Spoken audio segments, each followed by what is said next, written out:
Ahí ya estoy grabando y entonces vamos a comenzar esta sesión en el aula virtual donde vamos a revisar la carta natal de Steve Jobs, que bueno, a todos nos conmovió, ¿verdad? El saber de su muerte, a pesar de que la noticia de la enfermedad ya venía desde hacía tiempo. Igual es ese tipo de personajes que cuesta creer que ya no estén, ¿no? O sea, definitivamente marcó una época, o sea, deja una huella y marcó una época que todos vivimos, que todos compartimos.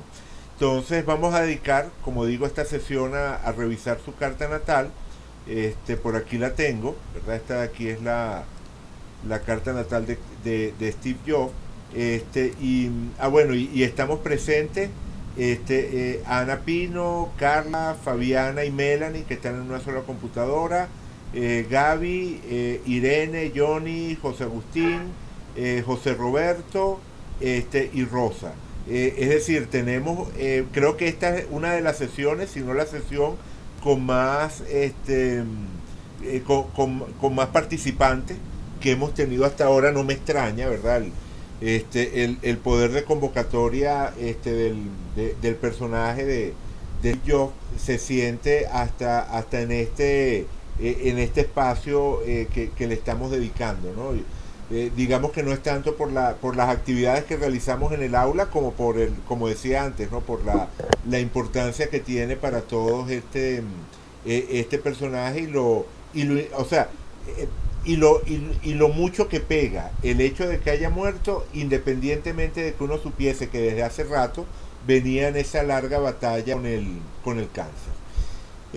Bueno, entonces no sé si antes de comenzar, si antes de entrar en materia con la carta, hay alguien que quiera comentar algo, que quiera compartir algo, que quiera plantear algo como tema de conversación.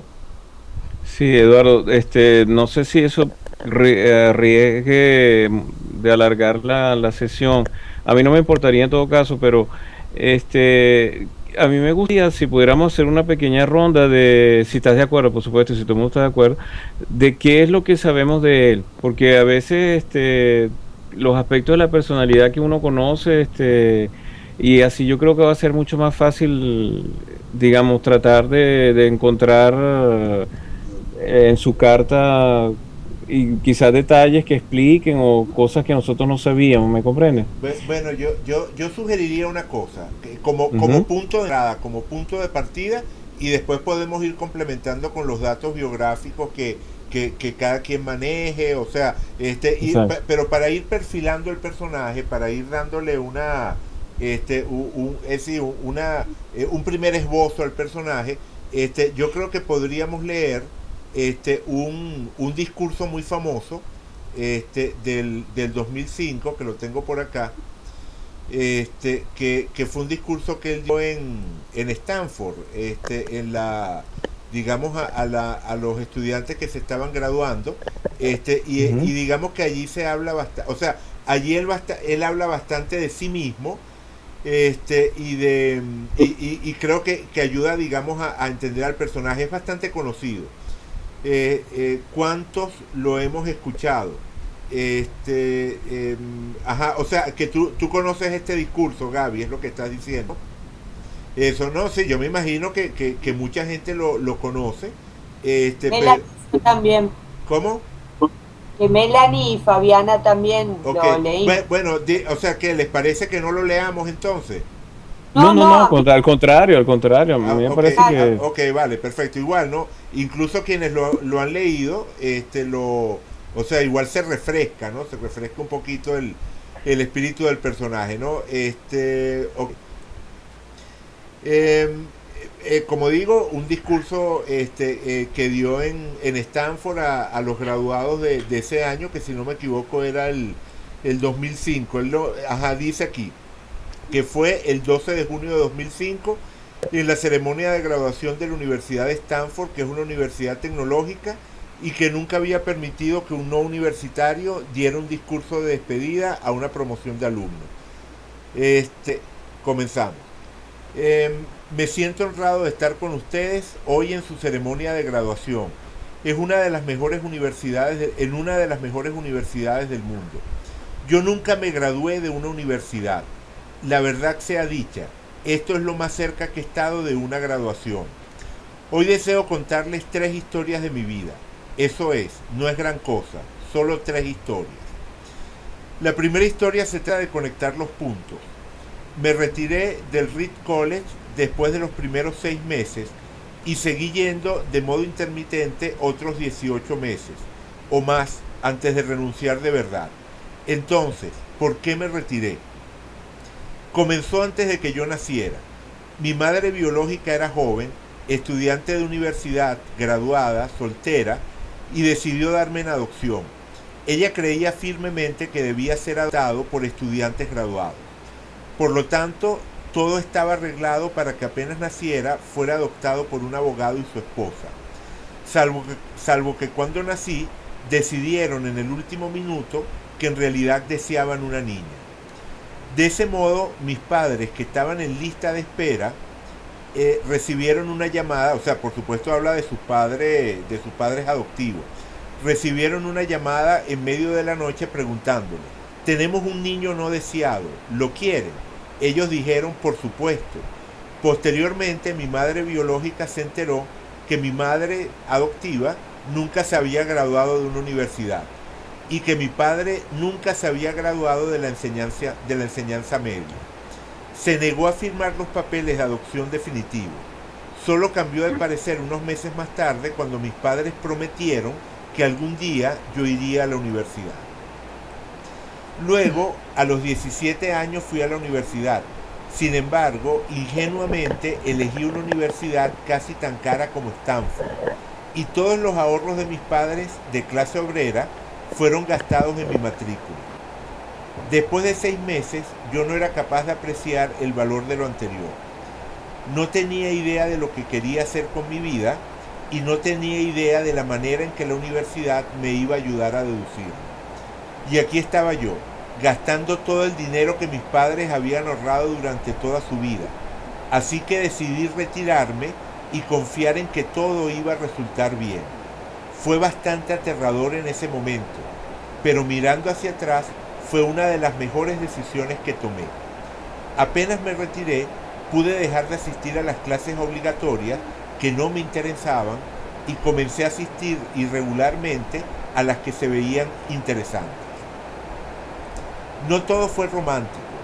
No tenía dormitorio, dormía en el piso de los dormitorios de amigos, llevaba botellas de Coca-Cola a los depósitos de 5 centavos para comprar comida y caminaba 11 kilómetros cruzando la ciudad todos los domingos en la noche para conseguir una buena comida a la semana en el templo de Hare Krishna. Me encantaba. La mayor parte de las cosas con que tropecé, siguiendo curiosidad e intuición, resultaron ser inestimables posteriormente. Les doy un ejemplo. En ese tiempo, Reed College ofrecía quizás la mejor instrucción en caligrafía del país. Todos los afiches, todas las etiquetas de todos los cajones estaban bellamente escritos en caligrafía a mano, en todo el campus. Debido a que me había retirado y no tenía que asistir a las clases normales, decidí tomar una clase de caligrafía para aprender. Aprendí de los tipos serif y sans serif, de la variación de la cantidad de espacio entre las distintas combinaciones de letras, de lo que hace que la gran tipografía sea lo que es. Fue hermoso, histórico, artísticamente sutil, de una manera en que la ciencia no logra capturar, y lo encontré fascinante. Nada de esto tenía incluso una esperanza de aplicación práctica en mi vida. No obstante, 10 años después, cuando estaba diseñando la primera computadora Macintosh, todo tuvo sentido para mí. Y todo lo diseñamos en la Mac. Fue la primera computadora con una bella tipografía. Si nunca hubiera asistido a ese único curso en la universidad, la Mac nunca habría tenido tipos múltiples o fuentes proporcionalmente espaciadas. Además, puesto que Windows solo copió la Mac, es probable que ninguna computadora personal la tendría. Si nunca me hubiera retirado, nunca habría asistido a esa clase de caligrafía. Y las computadoras personales no tendrían la maravillosa tipografía que tienen. Por supuesto, era imposible conectar los puntos mirando hacia el futuro. Cuando estaba... perdón, ¿dónde iba? Por supuesto, era imposible conectar los puntos mirando hacia el futuro. Cuando estaba en la universidad. Sin embargo, fue muy claro mirando hacia el pasado 10 años después. Ok, listo, ya parece que se resolvió el problema con el sonido. Continuamos. Estaba leyendo acá. Por supuesto, era imposible conectar los puntos mirando hacia el futuro cuando estaba en la universidad. Sin embargo, fue muy, muy claro mirando hacia el pasado 10 años después. Reitero, no pueden conectar los puntos mirando hacia el futuro, solamente pueden conectarlos mirando hacia el pasado. Por lo tanto, tienen que confiar en que los puntos de alguna manera se conectarán en su futuro. Tienen que confiar en algo, su instinto, su destino, su vida, su karma, lo que sea. Esta perspectiva nunca me ha decepcionado y ha hecho la diferencia en mi vida. La segunda historia es sobre amor y pérdida. Yo fui afortunado, descubrí lo que amaba hacer temprano en la vida. Woz, se refiere por supuesto a Steve Wozniak, su socio cuando fundó Apple. Woz y yo comenzamos Apple en el garaje de mis padres cuando tenía 20 años. Trabajamos duro y en 10 años Apple había crecido a partir de nosotros dos en un garaje, transformándose en una compañía de $2.000 millones con más de 4.000 empleados. Recién habíamos presentado nuestra más grandiosa creación, la Macintosh, y un año después, y yo recién había cumplido recién habíamos presentado nuestra más grandiosa creación, la Macintosh, un año antes, y yo recién había cumplido los 30 años. Y luego me despidieron. ¿Cómo te pueden despedir de una compañía que comenzaste?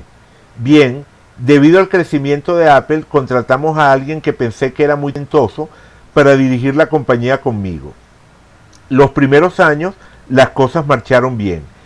Sin embargo, nuestras visiones del futuro empezaron a desviarse y finalmente tuvimos un tropiezo. Cuando ocurrió, la junta del directorio lo respaldó a él. De ese modo, a los 30 años estaba fuera, y muy publicitadamente fuera. Había desaparecido aquello que había sido el centro de toda mi vida adulta. Fue devastador. Por unos cuantos meses realmente no supe qué hacer. Sentía que había decepcionado a la generación anterior de empresarios, que había dejado caer el testigo, aquí dice el testimonio, es una mala traducción, que había dejado caer el testigo cuando me lo estaban pasando. Me encontré con David Packard y Bob Noyce e intenté disculparme por haberlo echado a perder tan estrepitosamente. Fue un absoluto fracaso público e incluso pensaba en alejarme del valle, del Silicon Valley, ¿no? No obstante, lentamente comencé a entender algo. Yo todavía amaba lo que hacía. El revés ocurrido con Apple no había cambiado eso ni un milímetro. Había sido rechazado, pero seguía enamorado. Y así decidí comenzar de nuevo. En ese entonces no lo entendí, pero sucedió que ser despedido de Apple fue lo mejor que podía haberme pasado. La pesadez de ser exitoso fue reemplazada por la liviandad de ser un principiante otra vez, menos seguro de todo. Me liberó para entrar en una de las etapas más creativas de mi vida. Durante los siguientes 5 años comencé una compañía llamada Next, otra compañía llamada Pixar, y me enamoré de una asombrosa mujer que se convirtió en mi esposa. Pixar continuó y creció y creó la primera película en el mundo animada por computadora, Toy Story, y ahora es el estudio de animación más exitoso a nivel mundial. En un notable giro de los hechos, Apple compró Next y regresé a Apple, y la tecnología que desarrollamos en Next constituye el corazón del actual renacimiento de Apple. Además, con Lawrence tenemos una maravillosa familia. Estoy muy seguro de que nada de esto habría sucedido si no me hubiesen despedido de Apple. Fue una amarga medicina, pero creo que el paciente la necesitaba. En ocasiones la vida te golpea con un ladrillo en la cabeza. No pierdan la fe. Estoy convencido que lo único que me permitió seguir fue que yo amaba lo que hacía. Tienen que encontrar eso que aman, y eso es tan válido para su trabajo como para sus amores. Su trabajo va a llenar gran parte de sus vidas, y la única manera de sentirse realmente satisfecho es hacer aquello que creen es un gran trabajo. Y la única forma de hacer un gran trabajo es amando lo que hacen. Si todavía no lo han encontrado, sigan buscando, no se detengan. Al igual que con los asuntos del corazón, sabrán cuando lo encuentren. Y al igual que cualquier relación importante, mejora con el paso de los años. Así que sigan buscando, hasta que lo encuentren, no se detengan. La tercera historia es sobre la muerte. Cuando tenía 17 años, leí una cita que decía algo parecido a: si vives cada día como si fuera el último, es muy probable que algún día hagas lo correcto. A mí me impresionó, y desde entonces, durante los últimos 33 años, me miro al espejo todas las mañanas y me pregunto: si hoy fuera el último día de mi vida, ¿querría hacer lo que estoy a punto de hacer hoy? Y cada vez que la respuesta ha sido no por varios días seguidos, sé que necesito cambiar algo. Recordar que moriré pronto constituye la herramienta más importante que he encontrado para ayudarme a decidir las grandes elecciones en mi vida. Porque casi todo, todas las expectativas externas, todo el orgullo, todo el temor a la vergüenza o al fracaso, todo eso desaparece a las puertas de la muerte, quedando solamente aquello que es realmente importante. Recordar que van a morir es la mejor manera que conozco para evitar la trampa de pensar que tienen algo que perder. Ya están desnudos, no hay ninguna razón para no seguir su corazón. Casi un año atrás me diagnosticaron cáncer. Me hicieron escáner a las 7:30 de la mañana y claramente mostraba un tumor en el páncreas. Yo ni sabía lo que era el páncreas. Los doctores me dijeron que era muy probable que fuera un tipo de cáncer incurable y que mis expectativas de vida no superarían de los 3 a 6 meses. Mi doctor me aconsejó irme a casa y arreglar mis asuntos, que es el código médico para prepararte para la muerte. Significa intentar decirle a tus hijos todo lo que pensabas decirle en los próximos 10 años, decirlo en unos pocos meses. Significa asegurarte que todo esté finiquitado de modo que sea lo más sencillo posible para tu familia. Significa despedirte. Viví con ese diagnóstico todo el día. Luego al atardecer me hicieron una biopsia en que introdujeron un endoscopio por mi garganta, a través del estómago y mis intestinos, pincharon con una aguja mi páncreas y extrajeron unas pocas células del tumor. Estaba sedado, pero mi esposa, que estaba allí, me contó que cuando examinaron las células en el microscopio, los doctores empezaron a llorar porque descubrieron que era una forma muy rara de cáncer pancreático, curable con cirugía. Me operaron y ahora estoy bien. Fue lo más cercano que he estado a la muerte y espero que sea lo más cercano por unas cuantas décadas más. Al haber vivido esa experiencia, puedo contarla con un poco más de certeza que cuando la muerte era un útil, pero puramente intelectual concepto. Nadie quiere morir. Incluso la gente que quiere ir al cielo no quiere morir para llegar allá. La muerte es el destino que todos compartimos. Nadie ha escapado de ella. Y es como debe ser, porque la muerte es muy probable que sea la mejor invención de la vida. Es el agente de cambio de la vida. Elimina lo viejo para dejar paso a lo nuevo. Ahora mismo ustedes son lo nuevo, pero algún día, no muy lejano, gradualmente ustedes serán viejos y serán eliminados. Lamento ser tan trágico, pero es muy cierto. Su tiempo tiene límite, así que no lo pierdan viviendo la vida de otra persona. No se dejen atrapar por dogmas, es decir, vivir con los resultados del pensamiento de otras personas. No permitan el ruido de las opiniones ajenas, silencien su propia voz interior y, más importante todavía, tengan el valor de seguir su corazón e intuición, que de alguna manera ya saben lo que realmente quieren llegar a ser. Todo lo demás es secundario. Cuando era joven había una asombrosa publicación llamada The Whole Earth Catalog, que el catálogo de la Tierra entera, que era una de las Biblias de mi generación. Fue creado por un tipo llamado Stuart Brand, no muy lejos de aquí en Menlo Park, y la creó con un toque poético. Fue a fines de los 60, antes de las computadoras personales y de la edición mediante microcomputadoras. Por lo tanto, en su totalidad estaba editada usando máquinas de escribir, tijeras y cámaras Polaroid. Era un tipo de Google en formato de edición económica 35 años antes de que apareciera Google. Era idealista y rebosante de hermosas herramientas y grandes conceptos.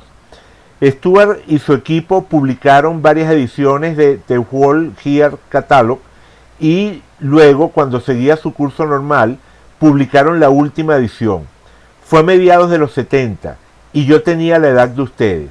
En la tapa trasera de la última edición había una fotografía de una carretera en el campo temprano en la mañana, similar a una en que estarían haciendo dedo si fueran así de aventureros. Debajo de la foto decía: manténganse hambrientos, manténganse descabellados. Fue su mensaje de despedida al finalizar: manténganse hambrientos, manténganse descabellados. Siempre he deseado eso para mí y ahora, cuando se gradúan para empezar de nuevo, es lo que deseo para ustedes. Permanezcan hambrientos, permanezcan descabellados. Muchas gracias. Realmente es un excelente discurso. No sé si antes de entrar en la hermoso, efectivamente, como dice José Roberto, realmente hermoso. Me imagino que quizás alguien lo ayudó en lo que sería la forma de redacción. Una persona de ese nivel seguramente tendrá cualquier cantidad de asesores o de consejeros que lo ayuden a pulir las formas, pero definitivamente lo que le da fuerza al discurso es la vivencia, ¿no? Independientemente de que él haya sido, ¿no?, un virtuoso de la palabra, definitivamente en lo que escribía estaba dejando traslucir lo que era su vida, lo que era su manera de entender la vida, y eso es lo que le da esa belleza al discurso. No sé, ¿quieren que entremos de una en la carta o alguien quiere comentar algo? Muy pisciano, ¿verdad? José Roberto hace la observación de que el discurso es pisciano, y creo que sí, o sea, podemos entender el aspecto relacional, vinculante. A Gaby dice que le entremos, perfecto. El aspecto relacional, vinculante, va muy en el espíritu de Piscis. Johnny también, Irene dice que es conmovedor. Bueno, sí, yo creo que todos estamos en sintonía y podemos comenzar, ¿no? Efectivamente, el punto de partida de la carta de Steve Jobs es su sol en Piscis, ¿verdad? Efectivamente, Steve Jobs era Piscis, y en ese discurso hay algo de esa esencia pisciana, que tiene que ver con la emoción por la vida, con el tema de lo social, de lo vinculante, de cierta aspiración de totalidad. Fabiana señala que también es muy plutoniano, y efectivamente, digamos que coincido con ella. El Plutón de Steve Jobs también es un punto importante dentro de su carta. Vamos a ver si lo podemos ubicar. Pero efectivamente, digamos que entendemos a qué nos referimos cuando hablamos de espíritu pisciano, para referirnos al tema de la libertad, al tema de la fluidez. O sea, por ejemplo, eso que él describe de estar en una universidad y no saber qué hacer, y de repente haberse inscrito en la universidad sin haberlo pensado mucho, después haberse dado cuenta de que era demasiado cara y sentirse culpable porque los padres estaban gastando mucha plata allí, y luego o sea, dejar la universidad pero seguir asistiendo porque hay cosas que le interesan. O sea, todo eso está muy en sintonía con lo que podemos entender como la psicología pisciana, esa cosa móvil, adaptable, indecisa también, muchas veces que se puede sentir como envuelta en una niebla, pero que dentro de esa niebla puede sentir que hay algo que lo guía, que que puede confiar en una especie de intuición o en una especie de corriente invisible que efectivamente lo pueda guiar. Todo eso sería elementos piscianos. Johnny comenta, ¿la fe es una marca pisciana? Sí, podríamos decir que el tema de la fe es un tema de Júpiter. Astrológicamente hablando podemos asociarlo con Júpiter, y Júpiter es regente tanto de Sagitario como de Piscis. Y ambos signos, tanto Piscis como Sagitario, estarían vinculados al tema de la fe. Solamente que es distinta, ¿no? La fe jupiteriana, cuando está en la sintonía de Sagitario, tiene que ver más con el sentido de aventura, con la confianza en que puede avanzar en la vida y resolver los problemas a medida que se vayan presentando, mientras que la fe en Piscis tiene que ver más con la entrega, o sea, con entregarse a algo invisible que nos puede guiar, ¿no? Digamos que en Sagitario la fe tiene que ver más con la fe en la propia energía, mientras que en Piscis la fe tiene que ver más con la fe en pertenecer a una totalidad, a una realidad que de alguna manera me guía, me lleva, o sea, tiene que ver más, como digo, con un tema de entrega. Rosa menciona que le parece más espiritual. Efectivamente, digamos que la fe en Piscis adquiere un toque más espiritual que la fe en Sagitario, aunque Sagitario también pueda tener toques de espiritualidad. La espiritualidad como tal es un tema que asociamos fundamentalmente a Piscis, a Neptuno y a la casa 12. Hay algo que quiero comentar, antes de sumergirnos en esta carta, y es que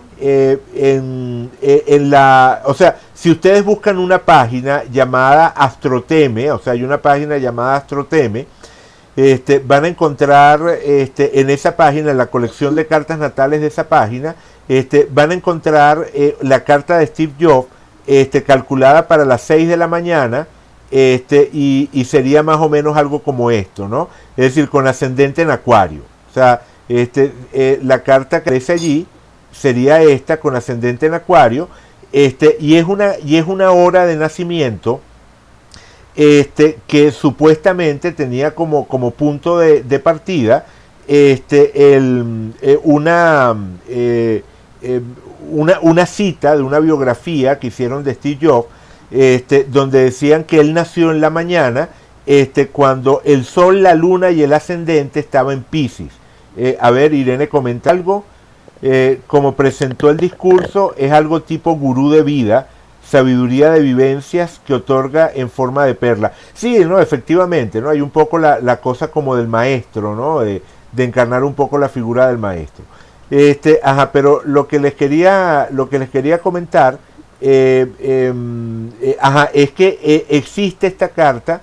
Astrodataban dice que nació a las 7:15. Sí, correcto, Astrodataban, y esa es la hora con la que vamos a trabajar, Johnny, pero estoy comentando que hay otra hora de nacimiento que rueda por allí, donde él aparecería a las 6 de la mañana, y que supuestamente tendría como base una cita de una biografía que escribieron de él, una biografía que se llama El viaje es la recompensa, que es una biografía autorizada por él, y allí en algún capítulo el autor dice, o sea, tomándose una licencia poético-astrológica, dice que Steve Jobs nació cuando el sol, o sea, que nació en la mañana, cuando el sol, la luna y el ascendente estaban en Piscis, ¿ok? Pero eso es imposible, o sea, eso sencillamente es imposible. O sea, si el ascendente está en Piscis, la luna ya está en Aries. O sea, ese día, ¿verdad? Si el ascendente fuese Piscis, la luna ya estaría en Aries. Para que el sol y la luna estuviesen en Piscis, entonces tendría que haber nacido antes, y de allí es que salió esta hora donde trataban como de acomodar ese dato que daba el biógrafo a una realidad astrológica. Pero resulta que esto fue, como digo, una licencia que se tomó el biógrafo, porque en realidad la hora de nacimiento es esta, 7:15 de noche, donde tenemos que la luna ya se encontraba en Aries, y resulta que o sea, que la fuente de esta hora de nacimiento es la partida de nacimiento, el registro de la partida de nacimiento de Steve Jobs. Así que podemos creer en esta hora, podemos asumir que esta hora de 7:15 de la mañana es relativamente exacta. Hago el comentario, hago la aclaratoria, porque como se trata de una persona que destacó en el área tecnológica, la tentación de adjudicarle un ascendente Acuario es muy grande. O sea, para la gente que conoce de astrología, Acuario es el signo que está asociado normalmente a lo tecnológico, a la tecnología, a la innovación. Entonces parecía algo así como muy tentador darle a Steve Jobs un ascendente en Acuario, que además se aproxima al dato que estaba dando el biógrafo. Entonces, después vamos a regresar a este tema de Acuario. Él efectivamente tenía Mercurio en Acuario, o sea, alguna conexión con el tema de Acuario está presente, pero nació en la tarde, o sea, en la noche, a las 7:15. ¿Por qué esto es tan importante? O sea, además del tema de que el ascendente pasa a ser Virgo en lugar de Acuario, porque la luna a esa hora está en Aries, en el grado 7 de Aries.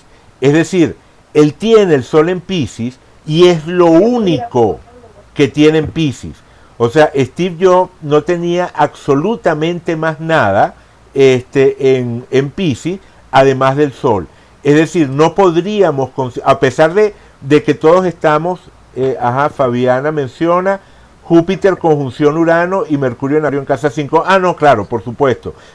Fabiana está haciendo la observación, que es muy, muy pertinente, que Júpiter, regente antiguo de Piscis, y por lo tanto planeta que le da el subtono al sol pisciano de Steve Jobs, se encontraba en Cáncer en conjunción con Urano.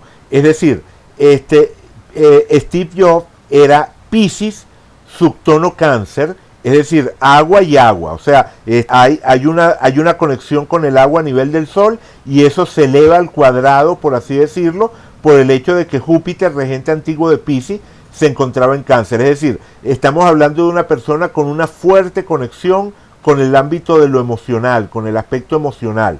Pero, además de eso, ocurre que ese regente Piscis, ese regente de su Sol en Piscis, Júpiter, se encuentra en conjunción con Urano, que es el planeta asociado, o sea, que tiene afinidad con el signo de Acuario, y que asociamos precisamente al tema de la inventiva, al tema de la innovación. Por aquí, efectivamente, viene buena parte de esa conexión de Steve Jobs, con la capacidad para romper esquema, para ver los problemas viejos de una manera nueva, para salirse de lo que eran las visiones esquemáticas, y también por supuesto su necesidad de hacer ese tipo de cosas. Es decir, para Steve Jobs era importante desarrollar un estilo propio, un estilo original, hacer las cosas de una manera que él pudiera sentir que estaba marcada con esa carga de estilo propio, de estilo único, de eso que él podía considerar como su aporte único y original al mundo que le rodeaba. Ese consejo que él da al final, de mantenerse hambriento, de mantenerse desmelenado, tiene muchísimo que ver con ese Urano en conjunción con Júpiter. Es decir, un Urano que está modificando el subtono de su sol en Piscis. Además, otra razón por la cual esta conjunción Júpiter-Urano pasaría a ser tan importante es por el hecho de que es la configuración, el emplazamiento más elevado de la carta de Steve Jobs. Hay dos puntos importantes de la carta, o sea, por supuesto que hay muchísimos, pero quiero decir, hay dos puntos en los que siempre conviene fijarse cuando uno interpreta una carta, y es los planetas más elevados, los planetas que estén más cerca del medio cielo, y los primeros planetas, es decir, los planetas que encontremos o los primeros planetas que encontremos cuando empezamos a recorrer la carta a partir del ascendente. En ese caso estamos hablando de Neptuno, ¿no? El primer planeta de la carta de Steve Jobs es Neptuno, que es el regente, o bueno, el regente moderno de Piscis. Es el planeta que tiene afinidad natural con el signo de Piscis, así que los rasgos piscianos de Steve Jobs estarían dados tanto por su sol en Piscis como por ese Neptuno como primer planeta. Y luego, como decía, el otro punto que conviene que nos fijemos es en los planetas más altos de la carta, es decir, los más cercanos al medio cielo, que en este caso son Júpiter y Urano. Pero como digo, no solamente son los planetas más altos, sino que además están involucrando al regente de Piscis, al regente antiguo de Piscis, que es el que sirve para darle subtono al signo, ¿vale? Ok. Pero entonces, digamos que es importante destacar eso, que es cierto que él tiene el sol en Piscis, pero él no sería un Piscis típico. O sea, a pesar de que podemos encontrar en momentos importantes de su vida esos elementos piscianos, ese tema de la fe o de lo espiritual que estamos mencionando antes, esa confusión, ese sentido como de estar en la niebla que vivió en ese momento que él recuerda en el discurso, el sentimiento de culpa, que también es otra de esas cosas así típicas de la energía pisciana. A pesar de que podemos encontrar esos elementos, lo cierto es que él no va a ser un Piscis típico. ¿Por qué?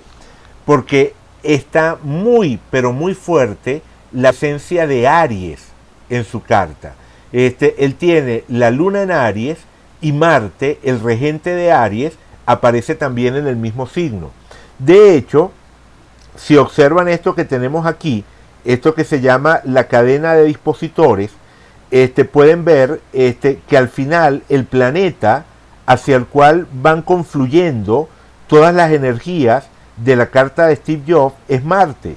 Es decir, él tiene, por ejemplo, Plutón en Leo.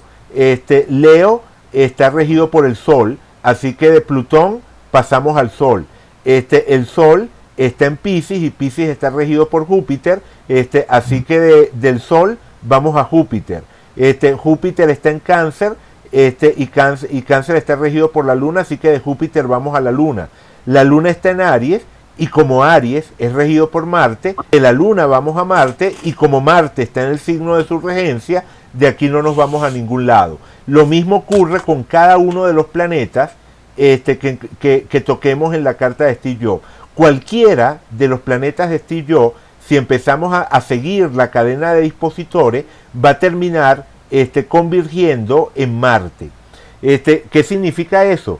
Que el aspecto del guerrero, del pionero, de la necesidad de poner, o sea, no solo de innovar, o sea, habíamos hablado de que Urano le daba el aspecto de la afinidad con la innovación, pero en el caso de Aries, estamos hablando del tema de la necesidad de poner cosas en marcha, de poner cosas en movimiento. Una de las características principales de Aries es esa necesidad de iniciar cosas. O sea, de hecho, una de las cosas que se suele decir de Aries como aspecto negativo es que tiene una gran capacidad para iniciar cosas y no siempre tiene la capacidad para terminarlas o para mantenerlas en el tiempo. En el caso de Steve Jobs sabemos que ese no era un problema suyo para nada, pero lo que quiero es hacer énfasis en ese tema de la necesidad de iniciar cosas, de poner cosas en marcha. Digamos que hay un aspecto de ser guerrero, de estar en una lucha, no necesariamente en una lucha en términos de conflicto con otras personas, aunque estoy seguro de que independientemente de todas las buenas referencias que a nivel personal da la gente que trabajó con Steve Jobs, estoy seguro de que en más de una ocasión él estuvo conectado con ese aspecto guerrero en términos de conflicto, en términos de tensión. Bueno, basta para eso basta con recordar la relación de competencia, llegando en muchos casos casi al punto de enemigos que mantuvo con Bill Gates, ¿no? Digamos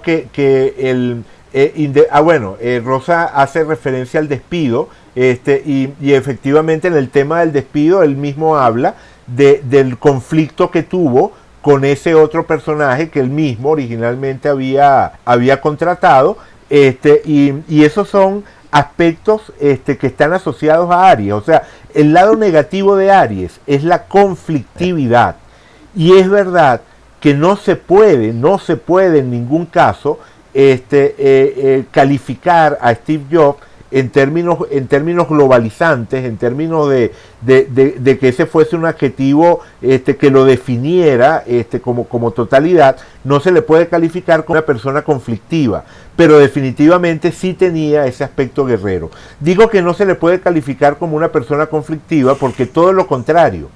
El gran talento, o uno de los grandes talentos de Steve Jobs, era su capacidad de negociación, su capacidad, Rosa dice en todo caso confrontativo, totalmente de acuerdo. O sea, la luna en Aries y Marte en Aries son directos, o sea, son frontales, no eluden una batalla. O sea, si en un momento dado hay una batalla, o sea, la enfrentan, la viven, que es algo que no es un rasgo pisciano. O sea, Piscis como signo por sí solo, no es para nada un signo que uno pueda vincular a esa capacidad para confrontar. Al contrario, una de las cosas que se puede decir de Piscis es que muchas veces evita la confrontación. Tony Torres dice, lo que pasa es que él sabía lo que quería y eso es una fuerza tremenda para cualquiera. Totalmente de acuerdo, totalmente de acuerdo.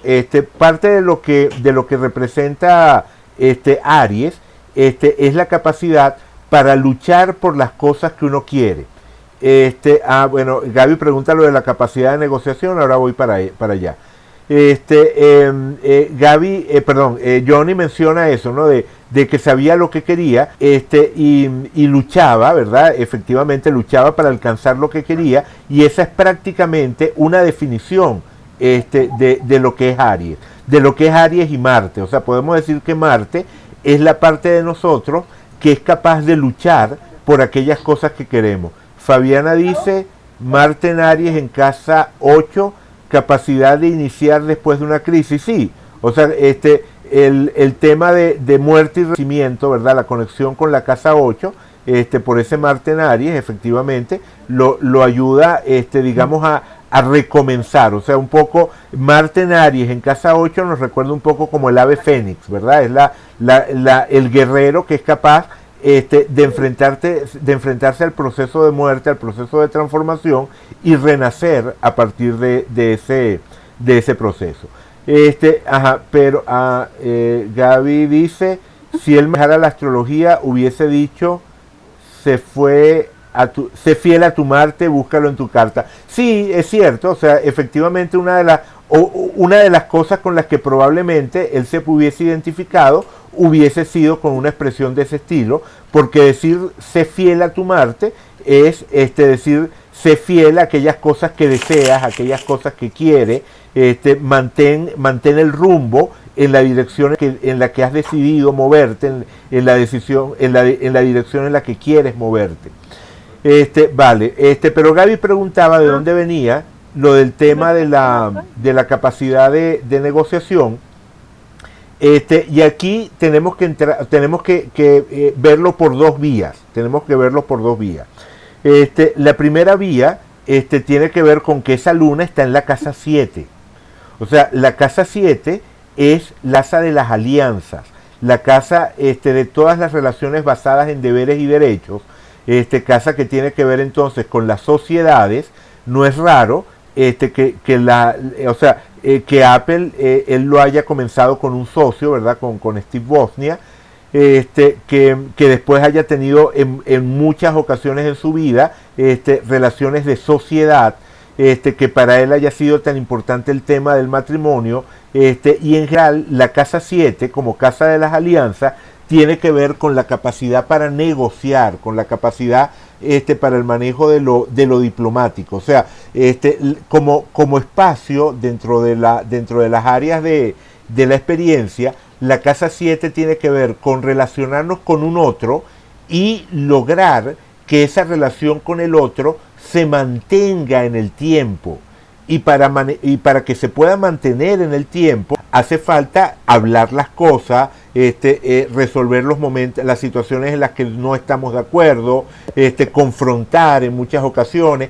Por eso no es raro que la casa 7 describa tanto nuestras relaciones de alianza, como puede ser el matrimonio o una sociedad, como las enemistades francas, las enemistades abiertas. Digamos que esta luna en Aries describe su relación con Sol como Steve Wozniak, y recibe y describe también su relación de pareja, pero también describe su enemistad con Bill Gates, por mencionar una, pues, y es posible que haya tenido otras en su vida que no hayan trascendido. Básicamente porque lo que hay es un asunto de enfrentar de manera directa, ya sea para llegar a un acuerdo y para que la relación pueda mantener pueda mantenerse y se pueda vivir de una manera sana, o ya sea para aclarar un tema de rivalidad, de competencia que pueda tener con otro individuo. Pero lo cierto es que al tener la luna allí, su alimento emocional, recordemos que la luna tiene que ver con aquellas cosas que nos alimentan emocionalmente, su alimento emocional proviene de esas relaciones de alianza. Ese sería el primer punto, digamos, para hablar de un tema de diplomacia, o sea, de diplomacia, de capacidad para llegar a acuerdos, para el diálogo, en la carta de Steve Jobs. Pero también hay otro factor. Al tener el Sol en un signo mutable y el ascendente también en un signo mutable, la estructura base de personalidad sería la que llamo fusionador. Ajá, esto era lo que les decía. Esta es la estructura de personalidad de Steve Jobs, cuando la vemos en 3 niveles, a partir de la distribución de planetas en signos mutables, cardinales y fijos. Al tener el Sol en un signo mutable y el ascendente en un signo mutable, su estructura básica de personalidad es la que llamo fusionador.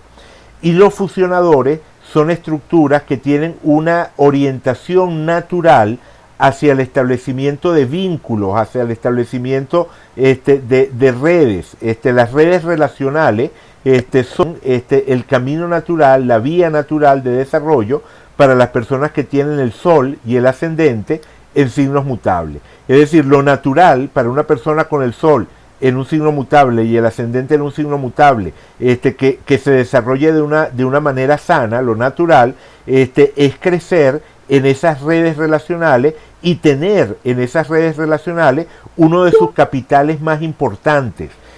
Por ejemplo, cuando él lo despiden de Apple, y forma esa otra empresa, Next, una de las razones por las cuales Next se convirtió en el éxito que fue, o sea, llegó a ser, Next fue muy importante, a pesar de que las computadoras Next nunca llegaron a tener el éxito económico de las computadoras Apple o de IBM, o sea, a pesar de que el hardware que construyó Next nunca fue un éxito mundial. Lo cierto es que el software que crearon en Next sí fue extremadamente importante, y de hecho también las computadoras Next fueron importantes para la creación de la red mundial, de la WWW, ¿no? la World Wide Web, ¿no? la telaraña mundial, ¿no? La telaraña mundial se creó en computadoras Next que estaban muy adelantadas para su época. O sea, una computadora Next, de esas que hizo Steve Jobs, fue el primer servidor de la telaraña mundial, ¿no? De la WWW. Básicamente porque era un computador adelantado a su época y porque el software que lo acompañaba, el sistema operativo, era extremadamente poderoso. ¿Por qué razón? ¿Por qué razón eso fue así? Porque cuando él se va de Apple y funda Next, se lleva consigo a una cantidad de gente clave de Apple.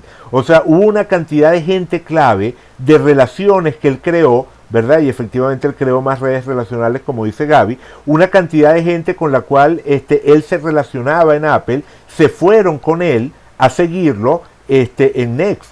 Y eso es una de las claves del éxito de Steve Jobs, sus relaciones humanas.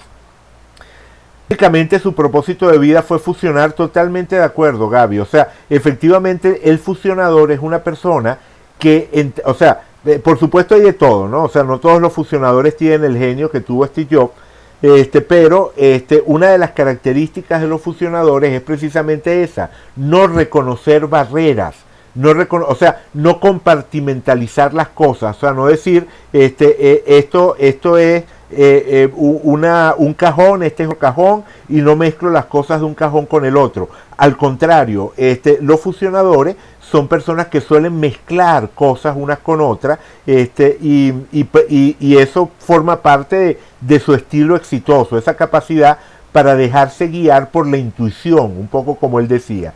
Y desde el punto de vista de relaciones humanas, efectivamente, una de las claves fundamentales para el éxito de un fusionador es ese tejido de relaciones, que es lo que de alguna manera le da piso, lo sostiene en la vida. Socialmente hablando, él era lo que llamo inductor. Los inductores son personas que también están orientadas a la gente, a las relaciones, a los vínculos, pero el dinamismo base de la estructura inductora es el dinamismo cardinal, que tiene que ver con la energía, con la acción, con la iniciativa, y en su caso recordemos que esta energía cardinal no es cualquier energía cardinal, es Aries. Lo que él tenía en signos cardinales, o buena parte de la energía que él tenía en signos cardinales, incluyen esa luna y ese Marte en el signo de Aries. Entonces, el inductor es capaz de transformar su energía en mensajes que le llegan a la gente. Por eso no tiene nada de raro que los inductores sociales sean líderes de naturaleza carismática, o sea, personas que son capaces de poner, de convertir su energía en un estímulo para la gente que les rodea.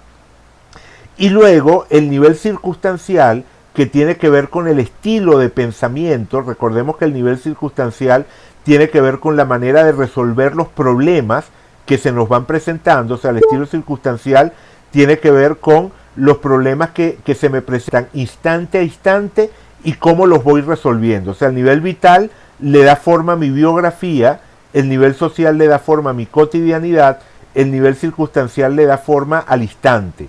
Y en ese instante reflejo mi estilo de pensamiento. Y el estilo de pensamiento de Steve Jobs era multitalentoso, y ahí está clarísimo. ¿Qué es lo que representa el estilo multitalentoso? La inteligencia versátil, la inteligencia adaptable, la inteligencia que juega, la inteligencia que es capaz de aprovechar oportunidades, la inteligencia que no se circunscribe a un esquema, que sería el caso del razonador, y que no se obsesiona con una meta fija, que sería el caso del estratega, sino que es capaz de moverse con la libertad que nos proporciona el dinamismo mutable. Es decir, es inteligencia adaptable, inteligencia flexible. Rosa escribe: escuché en una entrevista que él no descubría las necesidades y el mercadeo a partir de grupos focales. ¿Era algo de mayor intuición o es inteligencia de la que habla? Sí, tal cual, efectivamente. O sea, digamos que el genio de Steve Jobs tenía que ver con esa inteligencia combinatoria, o sea, esa inteligencia que tenía la capacidad para combinar las cosas que existían de una manera nueva. Una de las cosas que caracterizaba a Steve Jobs era utilizar las tecnologías que ya estaban disponibles, pero combinarlas de una manera nueva, ingeniosa, que era ese elemento de la versatilidad del estilo multitalentoso del que estaba hablando. José Roberto dice: es interesante que aunque él estaba orientado a lo social, a los grupos, muy uraniano, sin embargo tuvo muchos conflictos con esos mismos grupos. su exclusión de su propia empresa que él comenzó, y ese rechazo del grupo directivo se corresponde a su Quirón en Acuario. Sí, efectivamente, ¿no? El tema de Quirón en Acuario, él lo pudo vivir como esa herida en el tema de los grupos. El mismo Urano en la cúspide de la casa 11 pudo también estar asociado a experiencias inestables en cuanto a grupos de afiliación. O sea, en su lado positivo era innovar en el grupo, pero en su lado negativo es tener dificultad para integrarse al grupo, ¿no? O sea, Urano en casa 11 también puede tener esa sombra, pero el aspecto de conflicto, principalmente, yo lo buscaría en lo que dijimos hace un rato, del Marte y la Luna en Aries, porque la Luna en Aries, en realidad, no solamente es que tiene la tendencia al conflicto, sino que lo necesita, ¿ok? La Luna en Aries, lo que estaba diciendo es que la Luna en Aries no solamente es que tiene una tendencia al conflicto, sino que además lo necesita. ¿A qué me refiero cuando digo que lo necesita? Es como la persona, a Irene dice, él se alimentaba del conflicto, sí, hasta cierto punto, e incluso en su sentido sano. Es decir, no tenemos por qué verlo como algo per se negativo. ¿Están oyendo ruidos? Ok. Entonces, eso. Irene dice, ¿se alimentaba del conflicto? Sí. Sí, o sea, el tema se puede vivir de una manera sana, de una manera muy sana, como por ejemplo el deportista de competencia, ¿ok? O sea, un deportista de competencia, un deportista que está en una actividad que implica competencia, se alimenta de esa competencia, se alimenta de la lucha, se alimenta del conflicto, pero eso no quiere decir nada malo, no significa nada negativo. De hecho, entendamos algo, Steve Jobs definitivamente fue un genio innovador, pero lo que lo convierte en una persona que se proyecta de la manera que él se proyecta a nivel mundial no es tanto su capacidad de genio tecnológico como su capacidad de líder empresarial. O sea, líder empresarial de una empresa tecnológica que innovaba en los temas de tecnología, pero evidentemente, digamos que hubo toda una cantidad de gente que lo acompañó y que lo apoyó dentro de lo que era el know-how, ¿no? el saber hacer, la parte de manejo tecnológico. Su gran talento fue ser capitán del barco. Y un capitán del barco, dentro de lo que es ese universo de la industria, es una persona que constantemente tiene un ojo puesto en la competencia. O sea, una empresa no vive como un elemento aislado, ¿no? por sí mismo, sino que vive como una entidad en lucha con las otras empresas están buscando una porción de mercado. Entonces, de todas, podemos ver que en la vida de Steve Jobs estaba presente este elemento ariano de una manera muy grande, ¿no?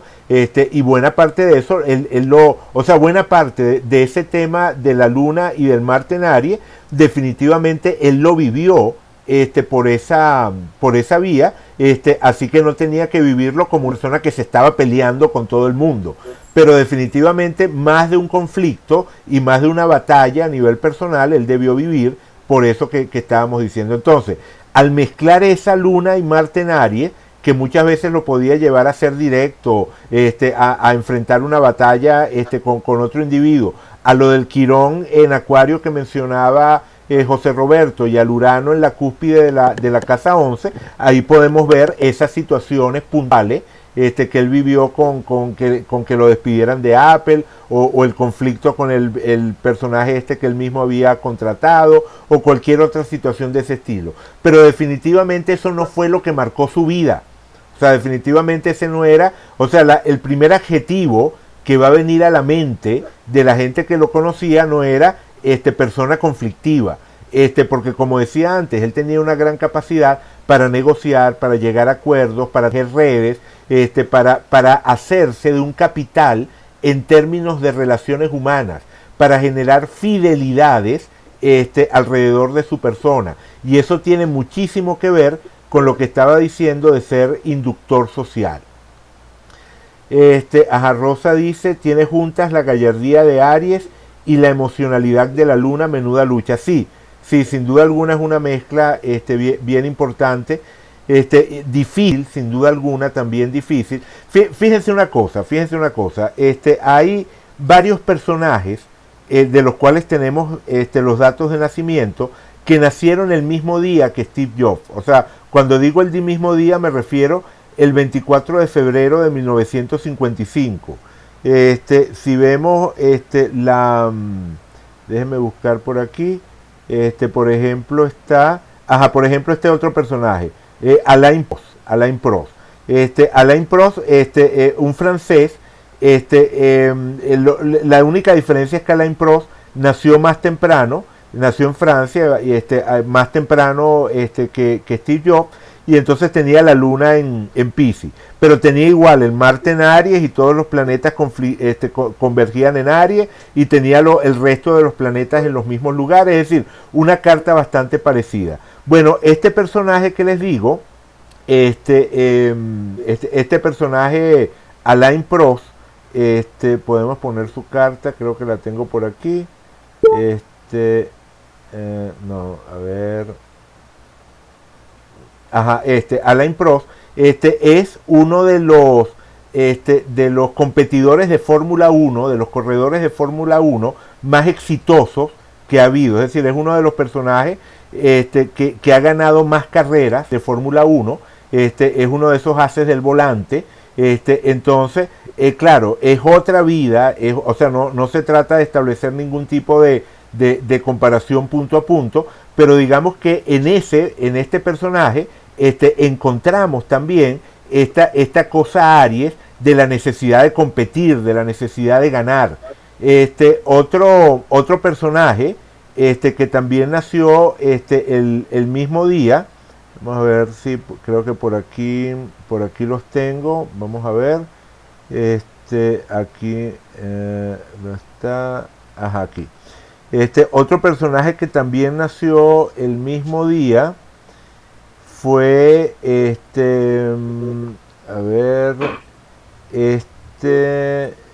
bueno, digamos, o sea, sí, la necesidad de ser el primero. A ver, no lo tengo aquí, vamos a ver si lo tengo en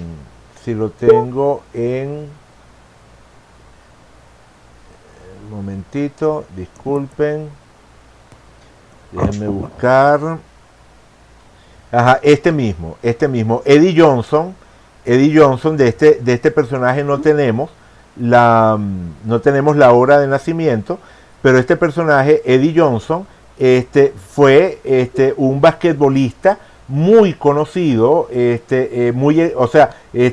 tuvo unos récords realmente impresionantes, es decir, otra vez un deportista de competencia. Y en el caso de este personaje de Eddie Johnson, tenemos que posteriormente tuvo una enorme cantidad de problemas de abuso de droga,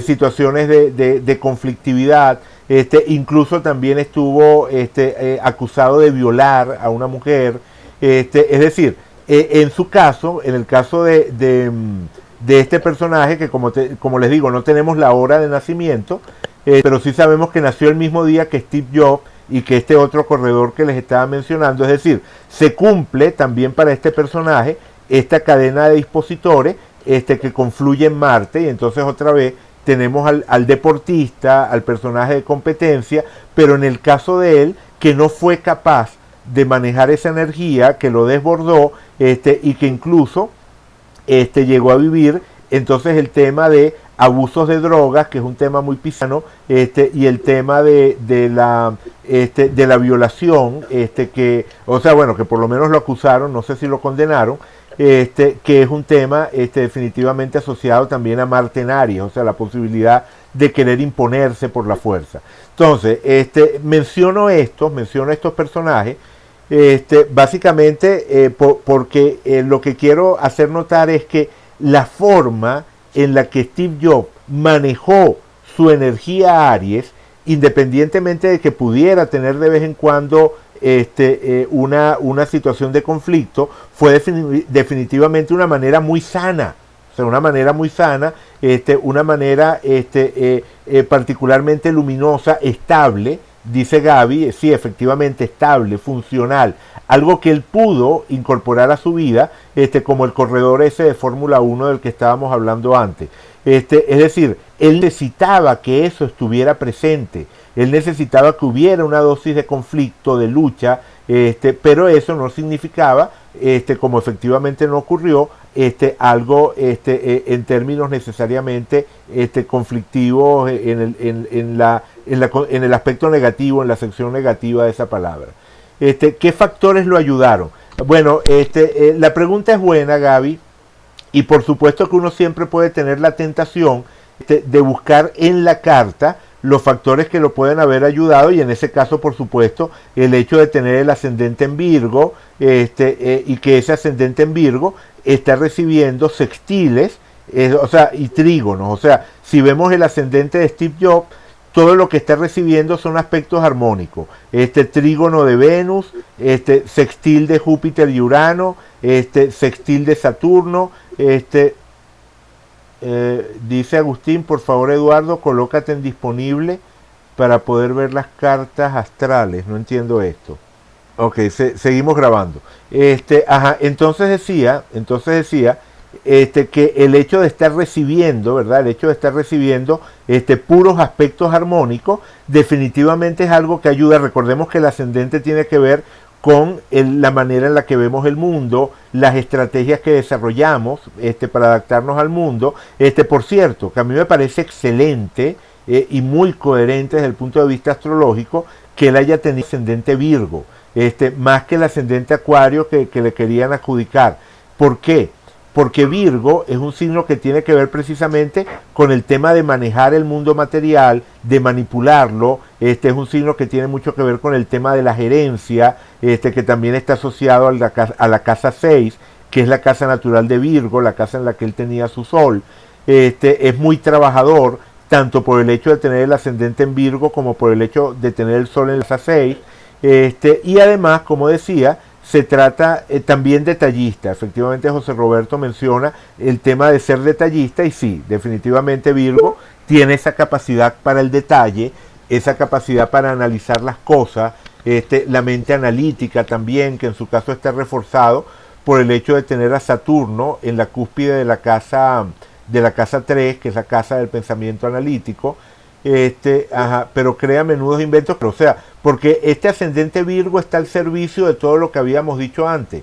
O sea, él tiene esa tremenda capacidad de innovar de la conjunción Júpiter-Urano, pero tiene un estilo Virgo, que es un estilo detallista, analítico, que se orienta a la realidad material, a la realidad tangible, que ve oportunidades de negocio. O sea, el sentido práctico de Virgo es notable, ¿no? Eso que suelen decir de Virgo, siempre tiene, digamos, como una visión práctica de las cosas. Gaby dice bastante equilibrado, y dice que concuerda, sí, correcto. El ascendente Virgo, como ascendente en tierra, ayuda también a darle estabilidad a todo el conjunto de la estructura. Entonces ese sería un factor que podríamos decir que lo diferencia de ese otro personaje que estábamos diciendo, o también del más siniestro. El más siniestro de todos los tocayos de nacimiento de Steve Jobs es este personaje que anda por aquí, ya se los pongo, Nat Peterson. Nat Peterson es un personaje absolutamente desconocido, que nació un poco antes que Steve Jobs. También tenía como él la luna en Aries, pero el sol Leo, ¿verdad? Tenía el sol en Leo. Bueno, este es un personaje que en la nota que aparece en la base de datos, la nota que describe, lo estuve buscando en internet y no encontré ninguna referencia al personaje, y la única razón, o el único dato que está dentro del Astrodata Bank para este personaje es que es un personaje que fue un ladrón de muy buen aspecto, o sea, un personaje que era muy, o sea, que tenía un look muy atractivo, pero que era un ladrón, y que terminó suicidándose, ¿ok? Este personaje, ladrón y suicida, nació poco antes que Steve Jobs, y entonces fíjense la diferencia fundamental de la carta, en que tiene un ascendente en Leo, con Plutón en la casa 1, el Sol en la casa 8 y Marte y Neptuno, la oposición Marte y Neptuno, en el eje medio cielo, fondo de cielo. Entonces podríamos decir que lo que astrológicamente hablando establece una diferencia entre Nat Peterson y Steve Jobs, es que bueno, Steve Jobs tenía un ascendente, como decía hace un momento, un ascendente extremadamente bien ubicado, muy favorable, muy armónico, que le permitía entrar le permitía entrar con cierta suavidad al mundo y a partir de allí modular esas energías de la oposición Neptuno-Marte, que efectivamente son bastante grandes, bastante fuertes, y el Plutón aparecía, digamos, más desvaído al estar en la casa 12. Fabiana dice, no sabía que Virgo tuviera que ver con la gerencia. No, yo dije eso, que tenía que ver con la gerencia. No dije, o sea, si dije eso, Fabiana, me disculpo, no, o sea, fue un lapsus lingui. Si dije eso, fue un lapsus.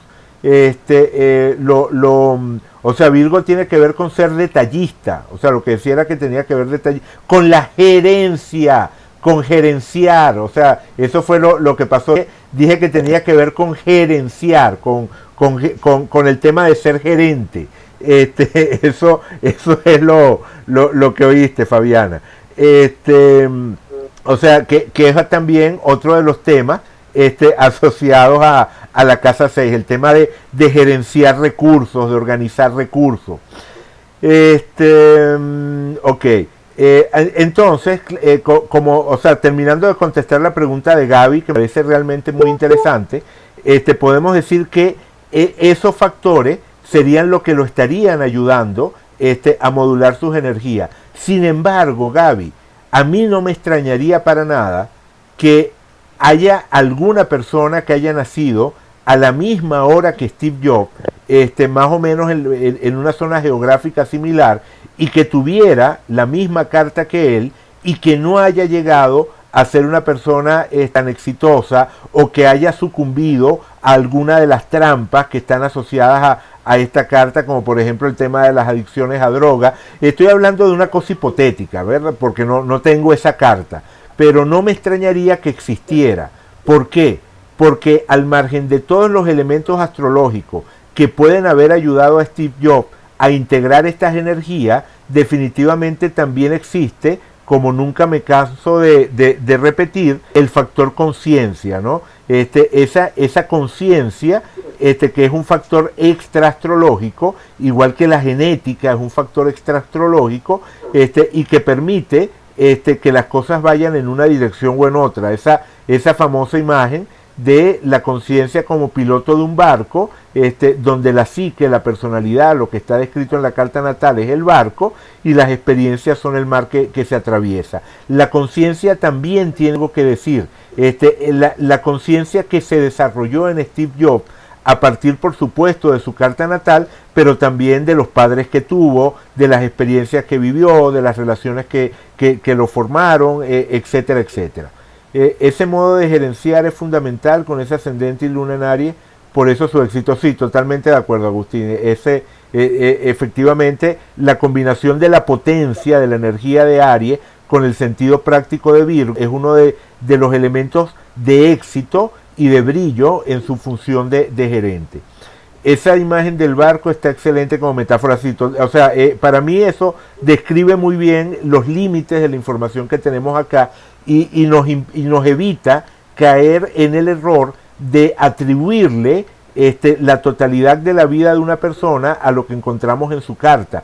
Es decir, en la carta de una persona no está escrito su destino. Eso es importantísimo tenerlo en cuenta. O sea, el destino es algo que la persona escribe, que la persona construye. Lo que tenemos aquí son elementos que forman parte de esa construcción, como los materiales que están a la disposición de alguien que está construyendo una casa, y entonces si tiene ladrillos la hará de ladrillo, si tiene hierro la hará de hierro, pero eso no significa que el plano de la casa ya esté definido por la carta tal. Y tiene mucho que ver con la enfermedad que le llevó al más allá, el cáncer de páncreas. ¿Por qué lo dices, Agustín? Eduardo, él tenía algún aspecto con Piscis. Bueno, sí, por ahí comenzamos, o sea, por el hecho de que tenía el sol en Piscis, ¿no? El sol de él estaba en Piscis. Lo del páncreas sí no lo entendí, Agustín. No sé si te estás refiriendo a que hay alguna asociación de astrología médica con el páncreas. O sea, digo, entre Virgo y el páncreas, o entre Aries y el páncreas, no la conozco, realmente no manejo ese tipo de asociaciones. A Piscis y el páncreas, ok, no sabía que Piscis en astrología médica estuviese asociada al páncreas. Yo realmente no creo mucho en eso, Agustín, como ya he dicho muchas veces. Yo creo que examen médico mata carta astral, y digamos que el tema de la carta nos puede hablar a nivel psicológico, y ese nivel psicológico interactúa con el nivel físico, pero no lo determina. Si una persona tiene tendencia a enfermedades pancreáticas, un estudio genético que ubique el gen que esté asociado a ese tipo de enfermedades tendrá total preeminencia sobre cualquier indicador que encontremos en la carta natal. De hecho, esa es una... bueno, pero el páncreas sufre por trastornos de alcoholismo y las drogas. Bueno, sí, pero Agustín, él no tuvo problemas de alcoholismo y drogas. Él experimentó con drogas, o sea, él experimentó con drogas en su juventud. De hecho, ese es uno de los datos que tenemos. Ese es uno de los datos que nos proporciona el Astrodata Bank cuando nos hablan de él. Por ejemplo, aquí nos dice, ¿dónde está? Abuso de drogas, ácido en los 70, o sea, aparentemente consumió LSD en los 70, pero digamos que no fue un rasgo que haya quedado instalado en su vida. Pero terminando la idea de lo que decía antes con lo de la astrología médica y ese tipo de cosas, si algo ha quedado bien demostrado con los estudios longitudinales que se han hecho, con personas que tenían misma hora de nacimiento en esos estudios que se hicieron en Inglaterra a lo largo de varias décadas, es que no hay correlación a nivel de salud, a nivel de enfermedades, con el momento y el lugar de nacimiento de las personas. Es decir, no es por allí que vamos a abordar la interpretación de la carta. Páncreas tiene que ver con la síntesis de los azúcares. Bueno, en fin, no nos desviemos por allí, o sea, no nos desviemos por allí. Ok, continuamos. Otra cosa que no hemos tocado, que es fundamental, es el tema de Quirón y Mercurio, ambos planetas en la casa 5. Recordemos que la casa 5 tiene que ver con la autoexpresión creativa, con la innovación. O sea, con la innovación en términos de creatividad, o sea, no en términos de romper esquemas, como lo que asociamos a Urano, sino en términos de proyectar la propia energía. La casa 5 tiene que ver con el tema de dejar la huella digital, o sea, la casa 5 tiene que ver más con el mostrarnos ante un escenario. Una persona puede ser muy uraniana, pero no mostrar las cosas que hace. Carla pregunta, ¿Steve Jobs es más creativo o empresario de acuerdo con su carta? Ok, bueno, vale. Esa pregunta es buena y se me pasó, Carla, no la leí entre todas las cosas. Bueno, la pregunta es buena, y en realidad tenemos que apuntar a una síntesis. No podríamos decir que es más una cosa que la otra.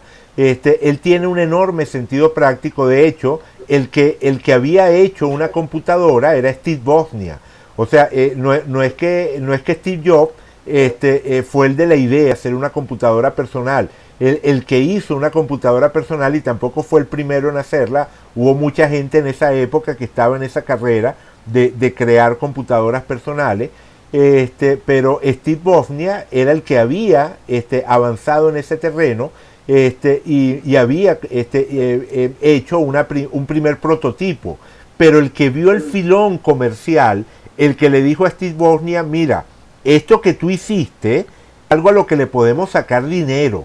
O sea, y efectivamente fue gracias a esa visión comercial que tuvo Steve Jobs, que ese invento de Steve Wozniak no quedó como una curiosidad en su habitación, ¿no?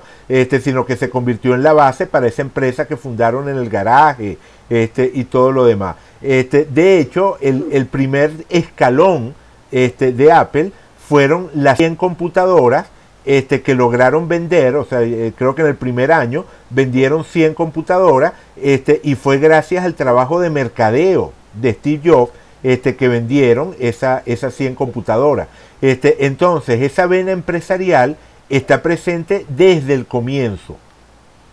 Sin embargo, su estilo para ser empresario es un estilo esencialmente creativo. Entonces, podemos hablar es de una síntesis entre los dos aspectos.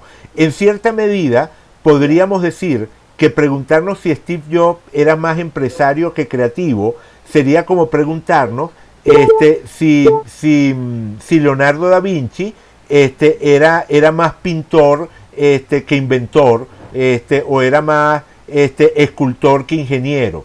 En realidad, o sea, el genio de Leonardo y el genio de Steve Jobs tenía que ver con esa capacidad para sintetizar de diferentes aspectos. Pero antes de contestar, pero estaba hablando, perdón, Fabiana dice por aquí, Neptuno en 2 combina las dos cosas. Bueno, o sea, no sé hasta qué punto podemos decir eso, Fabiana, que en realidad Neptuno en 2 lo que me está diciendo es que la relación con el aspecto económico, con el aspecto material, no es muy clara. O sea, a pesar de que es una persona con un gran sentido práctico, Neptuno en la casa 2 está sugiriendo una persona que no le da demasiada importancia al terreno material. O sea, esto incluso tiene que ver con ese sentirse culpable por la plata que había gastado los padres en su educación. En fin, no es una, o sea, es decir, yo no vería un Neptuno en casa 2 como algo que de forma natural sirva para hacer la síntesis, Fabiana, y no puede ser que genera materia, ¿cómo? Ajá, y no puede ser que genera materia de manera creativa también. No, bueno, es que Neptuno no tiene que ver con la creatividad, o sea, Neptuno no es un planeta que Neptuno lo podemos asociar a la inspiración, a la intuición, pero no a la creatividad. O sea, es decir, o sea, es un aspecto que se integra dentro de la totalidad de su carta, pero no sería el aspecto pivote, no sería el aspecto que estaríamos buscando para entender esa síntesis entre creatividad y sentido práctico. La síntesis entre creatividad y sentido práctico la tenemos que ver, una parte, en esa visión pragmática, concreta de la realidad. Esa Venus en Capricornio también es un aspecto importante por ese lado. El Saturno en trígono a la conjunción Júpiter-Urano también es otro aspecto importante para el sentido práctico. O sea, en fin, o sea, hay una, aquí dice Irene, él por mucho tiempo después que lo recontrataron Apple ganó $1 al mes, creo, por un proyecto que tenía. Sí, no, efectivamente, o sea, digamos que uno no puede calificar a Steve Jobs como persona materialista, lo puedes calificar como persona exitosa. Carla comenta, o sea, pero ¿por qué yo no estoy viendo lo que escribe Carla? O sea, ¿se me pierde lo que dice Carla o qué? ¿Qué es lo que pasa Carla aquí? no puede escribir, nos está mandando una chat interna. Ok, con razón, ya. Disculpa. Ok. Carla comenta, tuvo grandes pérdidas, despido, etcétera. Sí, o sea, eso cuadra tal cual como con el Neptuno en la casa 2, el tema de las grandes pérdidas. Y ojo, Steve Jobs no fue un personaje de puros éxitos, de éxito tras éxito tras éxito. Él habla de ese momento en el que lo despidieron, pero hubo varias ocasiones. Por aquí tengo un documento que conseguí. Perdón, vamos a ver si lo puedo poner en pantalla. Ok.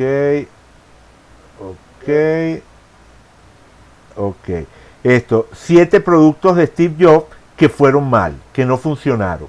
Entonces hacen una lista. El Apple III, que fue un fracaso. El Lisa, otro computador que también fue un fracaso. Los computadores NeXT, a pesar de que estaban adaptados a su época, fueron un fracaso desde el punto de vista de comercio. O sea, en fin, digamos que no es que Steve Jobs fue un mago, que fue éxito tras éxito tras éxito. Él vivió situaciones de fracaso, perdió, tuvo pérdidas económicas, etcétera, etcétera, pero no fue una persona cuya vida giró alrededor de ese tema.